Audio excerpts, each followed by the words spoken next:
Ny epistily voalohany ho an'ny Tesalonianina. Tesalonianina voalohany, toko voalohany. Fampidirana. Tesalonianina voalohany, toko voalohany, ny andininy voalohany hatramin'ny fahaefatra. Paoly sy Silasy ary Timoty mamangy ny fiangonan'ny Tesalonianina izay ao amin'Andriamanitra Ray sy Jesosy Kristy Tompo. Ho aminareo anie ny fahasoavana sy ny fiadanana. Misaotra n'Andriamanitra mandrakariva zahay ny aminareo rehetra ka manonona anareo amin'ny fivavahanay, sady tsy mitsahatra mahatsiaro ny asanareo amin'ny finoana sy ny fikelezanareo aina amin'ny fitiavana ary ny faharetanareo amin'ny fanantenanany Jesosy Kristy Tompontsika eo imason'Andriamanitra Raintsika. Fa fantatray ry rahalahy mahalala an'Andriamanitra ny fifidianana anareo. Ny fiangonana modely. Tesalonianina voalohany, toko voalohany, ny andininy 5 hatramin'ny 9.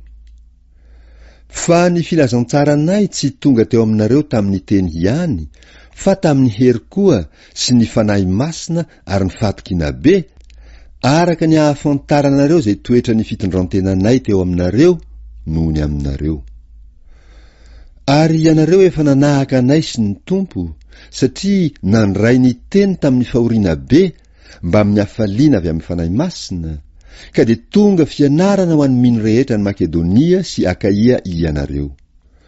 Fa avy taminareo no nanenoan'ny tenin'ny Tompo, tsy tany Makedonia sy Akaia ihany, fa teny tontolo eny no nielezany laza ny finoanareo an'Andriamanitra, ka dia tsy misy ho lazainay intsony. Ireo dingana 3 eo amin'ny fiainana kristianina. Tesalonianina voalohany, toko voalohany, ny andininy 7 sy 10.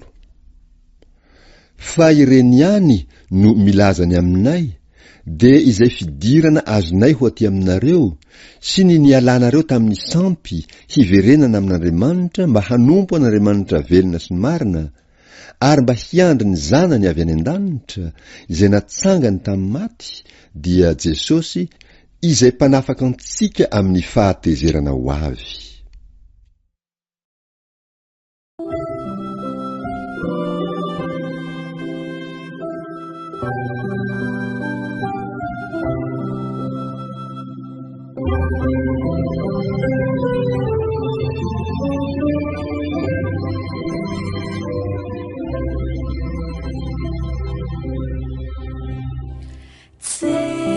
Jesosy suruna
Yeah.